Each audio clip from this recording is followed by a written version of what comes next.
¿La IA realmente viene a reemplazarnos? O quizá estamos confundiendo nuestro valor real con meramente cumplir una tarea. Vamos a pensar al respecto.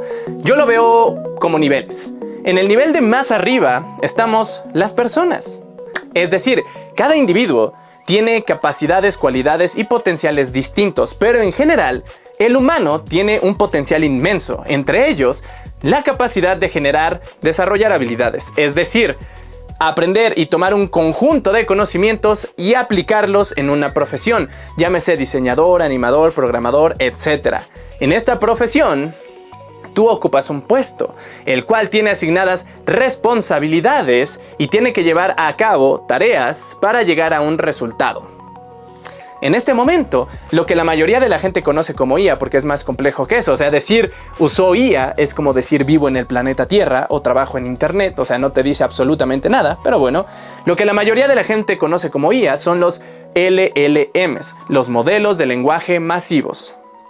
Es decir, el ChatGPT, Gemini, Claude, que son los más conocidos a nivel general. Ellos se especializan en cumplir tareas. Tú le pides algo, lo cumplen y te entregan el resultado. Están en lo más abajo de estos niveles.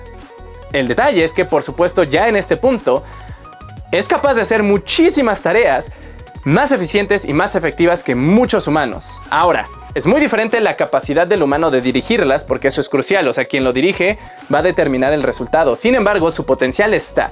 ¿Pueden hacer tareas mejor que el humano? Sí, en muchos rubros, en muchas profesiones, por supuesto.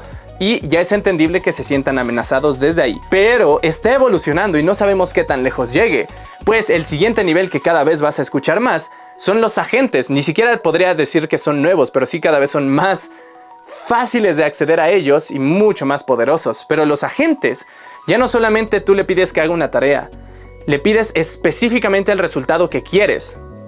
Y es capaz de diseñar la estrategia, decidir qué tareas se deben cumplir, qué recursos tomará para llegar al resultado que le estás pidiendo. Es decir, de los niveles se está moviendo más cerca a lo que es un puesto de trabajo, capaz de orquestar, de dirigir múltiples tareas y recursos a un resultado. Por supuesto que aquí no le puedes acatar responsabilidades, porque para eso siempre debe de haber un humano que se haga responsable, así como de un equipo de trabajo, alguien tiene que dar la cara, lo mismo aquí, pero ya está cubriendo aún más puestos de trabajo, porque lo hace de una manera brutalmente impresionante. Entonces, ¿podemos decir que realmente está reemplazando personas? O más bien, está cambiando la forma en que se llevaban a cabo las tareas. A ver, vamos a seguir avanzando en esto. Para esto podemos mirar al pasado, porque hay muy buenos ejemplos que nos sirven de referencia. Pero, regla de inversión, que haya ocurrido antes no garantiza que se repita en el futuro, pero te puede dar una idea de las posibilidades. Para esto tomaré el libro Creatividad S.A. de Ed Catmull, fundador de Pixar, donde te cuenta toda su historia, su trayectoria y cómo le tocó vivir justamente la revolución de las computadoras. En resumen, él siempre fue fan de Disney, le encantaba, veía su programa, algún día soñaba con poder crear una película, pero era pésimo en todo lo que el arte se refiere, pero era excelente, era muy bueno, se le daban las computadoras y los números. Y su misión, su propósito fue generar la primera película desarrollada por computadora. Le tocó ver el nacimiento de muchas empresas, Adobe, etc. Y él mismo, pues, los programas de modelado 3D. Pero cuenta dos anécdotas en específico que nos sirven ahorita. De cómo cuando empezaron a surgir los software de edición de video, y que se lo fueron a ofrecer a los editores de la industria en ese momento, muchos de ellos no le veían caso, porque ellos ya tenían un sistema de trabajo que era literalmente cortar y pegar fotograma por fotograma para ir contando la historia. Ellos ya eran expertos en eso, ya lo dominaban, ya les servía. ¿Cuál es el punto de que me traes una nueva herramienta que en este momento todavía no está optimizada y yo tengo que invertirle tiempo a aprender a usarlas? Y eso mejor sigo como ya está, como se ocupa. Y bueno, ya fue George Lucas quien confió en la tecnología, invirtió en ella, se desarrolló y bueno, el resto es historia. Ahora, pues gracias a eso, todos los youtubers que nos encanta hablar, podemos editar y editar fácilmente con la computadora y se volvió el estándar. El estándar, la edición digital, y más bien ahora parece absurdo pensar que alguien querría editar de la manera tradicional, porque si ya lo puedes hacer así más fácil y óptimo, O sea, ¿por qué no? O sea, ¿cómo no eran capaces de ver el potencial del tiempo que les iba a ahorrar, de lo fácil que iba a ser y de que iban a poder hacer más cosas? Pero así fue, no le veían el punto. No sé si les resuena, suena familiar, ¿no? Tenemos el segundo ejemplo, los programas de animación 3D, donde él ya estuvo todavía más involucrado. Cuando ya se estaban acercando a la propuesta de contar historias, porque al inicio eran muchos experimentos como ver qué podemos hacer, si podemos hacer personas, objetos y demás, llegó la hora de crear historias, de contar historias. Y mucha gente no confiaba en esto. Es como, a ver, ¿me estás diciendo que una computadora va a contar historias? Jamás va a tener la magia de lo que hace la mano humana dibujando cada uno de los frames, porque ahí es donde está la magia. Y mucha gente se opuso de los animadores a aceptar esta tecnología porque sentían que no tenía la parte humana. ¿Suena familiar? Y digo, ya el resto es historia, ¿verdad? Ahorita sabemos que pues predomina la animación 3D. Esto no se trata de decir cuál tiene más valor, si la 2D o la 3D, cuál es más bonita o cuál no. El punto es que llega una tecnología, pero ahora sí, vamos al meollo del asunto. En ese momento, ellos quizá estaban confundiendo, digo, no lo sé, pero en retrospectiva puede ser, que su valor era el dibujar. Era la tarea del dibujo. O la tarea de cortar y pegar. Es decir, era parte de las tareas que tenían que llevar a cabo, pero su valor real era mucho más profundo. Un editor no solamente corta y pega, digo, en ese tiempo, cada fotograma.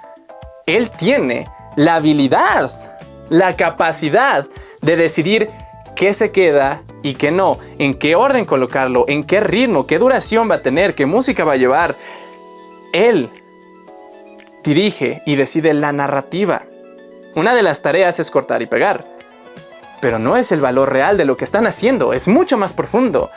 El animador no solamente dibuja, es capaz de darle vida a algo inanimado por los conocimientos que tiene de cómo funciona la física, del acting, del squash and stretch, vaya, los principios de la animación.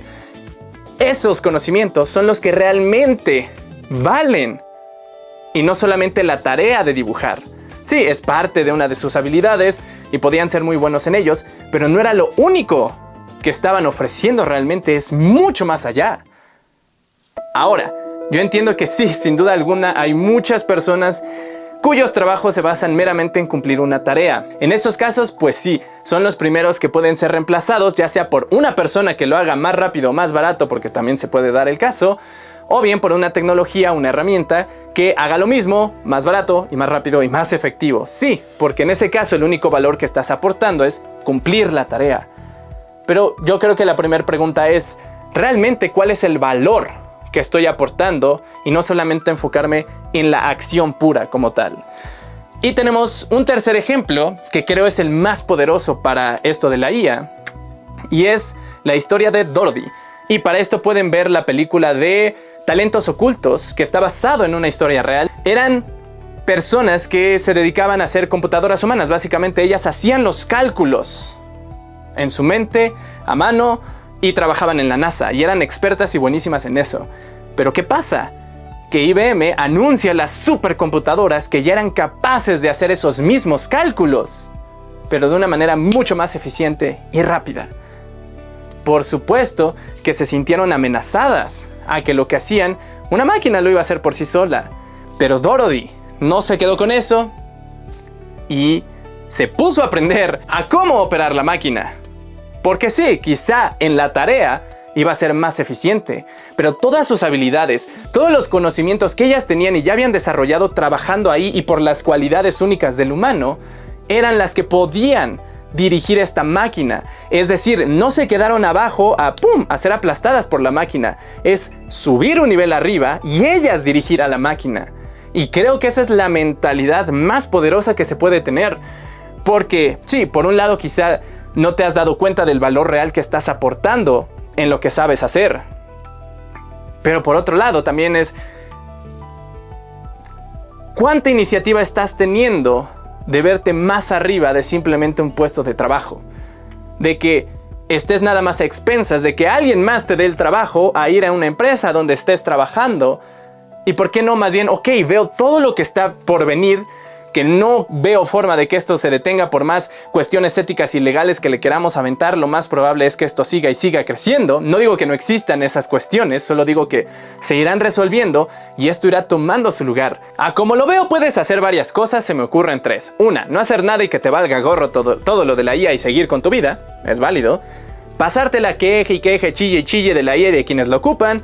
O bien, usar ese tiempo para aprenderla, conocerla y ver cómo en tu rubro, en tu profesión y en tu vida puedes aprovecharla para aportar más valor al mundo. Cada quien decide lo que quiere, pero bueno, pon tú que sí, que la IA de plano vino y te dejó sin chamba y estás comiendo gusanitos y ya no tienes nada. Pero es porque quieres. Bueno, o sea, honestamente hablando, sí. Si lo vemos con la animación, los dibujantes quizá ya no hacían tanto la tarea de dibujar, pero se generaron nuevas oportunidades.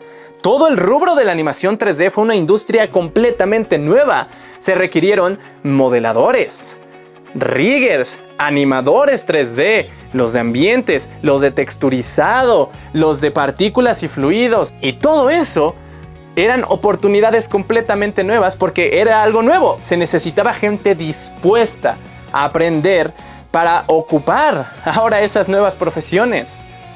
Y seguramente hubo gente que se quedó quejándose porque la IA reemplazó lo que sabía hacer, en lugar de ver cómo se podía adaptar a eso nuevo para aprenderlo y estar en esa nueva ola. Esto también nos lleva a otra cosa, y es que si se ponen a pensarlo, quizá el dibujante pensaba que lo que estaba aportando era meramente el dibujo fotograma por fotograma, pero realmente el propósito era distinto. Tu propósito no era solo dibujar, esa era la tarea, pero el propósito era contar historias, darle vida a lo inanimado. Y eso es exactamente igual en la animación 3D. Las tareas y el proceso cambió, pero el propósito era exactamente igual. Y los conocimientos que ya tenían podían aplicarlos acá porque su valor era mucho mayor que meramente la actividad de dibujar. Y eso creo que aplica en general en todo. Así que se van a generar nuevas oportunidades, así como las señoras de la NASA se volvieron las operadoras de la máquina porque se iba a generar esa necesidad de alguien que supiera operarla. Lo mismo con las cosas que van surgiendo y ha pasado a lo largo de la historia con cada nueva herramienta que sale. Si lo ven es como el metajuego de la vida real, casi. Yo sé que chillo mucho del metajuego en Beyblade, pero aquí es como una norma. Así funciona la industria, así funciona la economía y demás. Viene algo que lo cambia, que rompe el meta básicamente, y puedes quedarte chillando que por qué, si antes funcionaba mejor y lo que sea, o ver cómo te adaptas. Porque lo que sobresale en el metajuego es básicamente lo que es más adaptable. No te garantiza la victoria, pero te da más probabilidades pues de seguir dando batalla, de seguir vigente en eso. Y eso es una habilidad que podemos desarrollar, porque justamente creo que ese es el valor más fuerte que tenemos como humanos. Nuestra capacidad de aprender y desarrollar habilidades, porque todo esto de la IA es simplemente más habilidades y conocimientos que podemos desarrollar, a las que podemos adaptarnos, y en mi opinión es lo que hace la mayor diferencia de todo. Porque a como se plantea esto, el metajuego no se va a parar, nos guste o no, es decir, esto va a seguir cambiando, el metajuego de la vida va a seguir evolucionando, nos guste o no. La pregunta real es, ¿nos vamos a quedar cómodos en nuestros lugares o lo vamos a aprovechar como la oportunidad de aportar más valor al mundo? Venga, es como un juego. Se viene una nueva amenaza. Si te quedas estancado en el mismo nivel que estás, vas a valer gorro. Tenemos que seguir progresando, subiendo de nivel, aprendiendo, mejorando para las cosas nuevas que vengan en la vida. Y si unas de ellas dejamos de verlas como amenazas a lo que tenemos que vencer y se vuelven nuestros aliados, nuestras armas, eso nos va a volvernos más fuertes. La pregunta es, ¿tú qué decides? ¿Que la IA sea tu enemiga, tu amenaza o tu aliada y tu arma que te suba de nivel?